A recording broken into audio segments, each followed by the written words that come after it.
السلام علیکم ورحمۃ اللہ وبرکاتہ۔ اعوذ باللہ من الشیطان الرجیم، بسم اللہ الرحمن الرحیم۔ رب اشرح لی صدری ویسر لی امری واحلل عقدۃ من لسانی یفقہوا قولی۔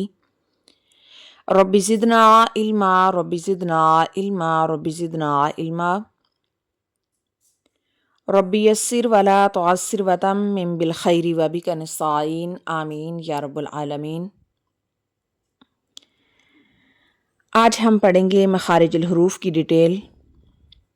قرآن پاک کے حقوق میں سے سب سے پہلا حق ہے کہ قرآن پاک کو ترتیل کے ساتھ پڑھا جائے۔ سب سے پہلے ہم جان لیتے ہیں کہ ترتیل کیا ہے۔ ترتیل میں دو چیزیں آتی ہیں، تجوید الحروف و معرفت الوقوف۔ تجوید الحروف کا مطلب ہے کہ حروف کو ان کے مخارج اور ان کی صفات کا خیال کرتے ہوئے ادا کرنا، مطلب کہ آپ کو پتہ ہونا چاہیے کہ حروف کا مخرج کیا ہے، اس کی ادائیگی کا مقام کیا ہے۔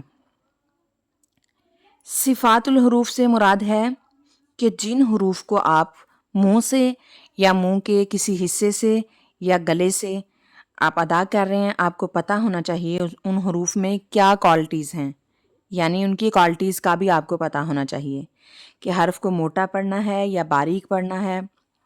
جیسا کہ ہم نے سبق نمبر 1 اور 2 میں پڑھا، الحمدللہ ہم نے سبق نمبر 4 بھی کمپلیٹ کر لیا ہے۔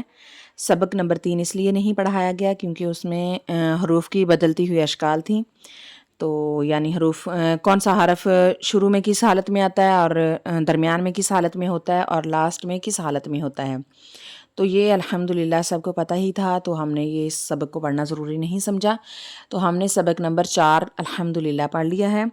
تو سبق ان اسباق کو پڑھتے ہوئے میں نے آپ لوگوں سے کہا کہ ان حروف کو آپ نے نرمی سے ادا کرنا ہے، اور کچھ حروف کو میں نے کہا کہ سختی کے ساتھ ادا کرنا ہے، اور کہیں پر کلکلا کرنا ہے، اور کئی حروف ایسے تھے جن کو میں نے بولا کہ ان کو آپ نے موٹا ادا کرنا ہے۔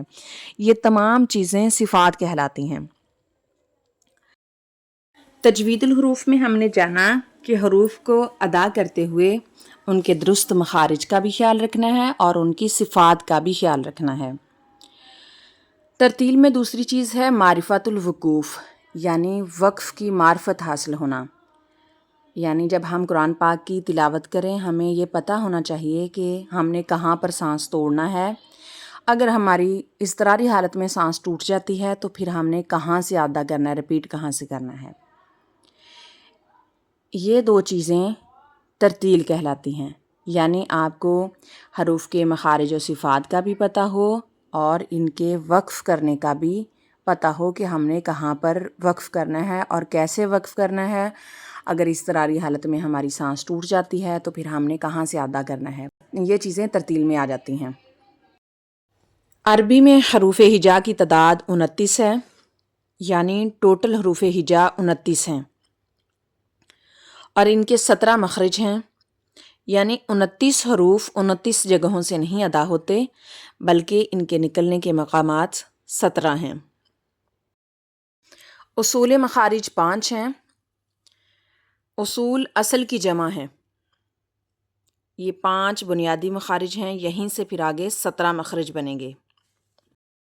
نمبر 1 جوف، نمبر 2 حلق، نمبر 3 لسان، نمبر 4 شفتان، نمبر 5 خشوم۔ ہمارے منہ سے لے کر حلق تک جو ہمارے منہ کا خلا ہوتا ہے، خالی حصہ ہوتا ہے، اسے جوف کہتے ہیں۔ جوف میں 1 مخرج اور 3 حروف ہیں،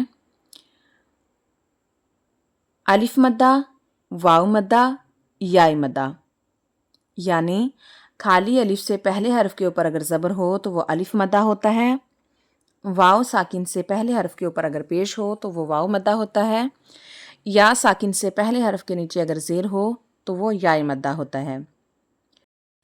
نمبر 2 حلق، ہمارے حلق کے 3 پارٹس ہیں۔ نمبر 1 اقصی حلق، نمبر 2 وسط حلق، نمبر 3 ادنی حلق۔ حلق میں 3 مخرج اور 6 حروف ہیں۔ اقصی حلق حلق کا وہ والا حصہ جو ہمارے سینے کی جانب ہوتا ہے، جہاں گڑا سا محسوس ہوتا ہے۔ اقصی حلق میں ایک مخرج اور 2 حروف ہیں، حمزہ ہا۔ وسط حلق ہمارے گلے کا درمیان والا حصہ، ایک مخرج اور 2 حروف ہیں، عین ہا۔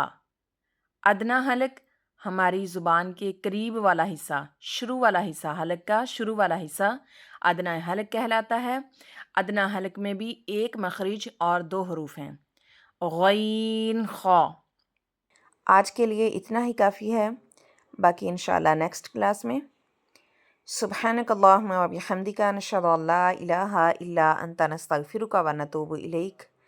السلام علیکم ورحمۃ اللہ وبرکاتہ۔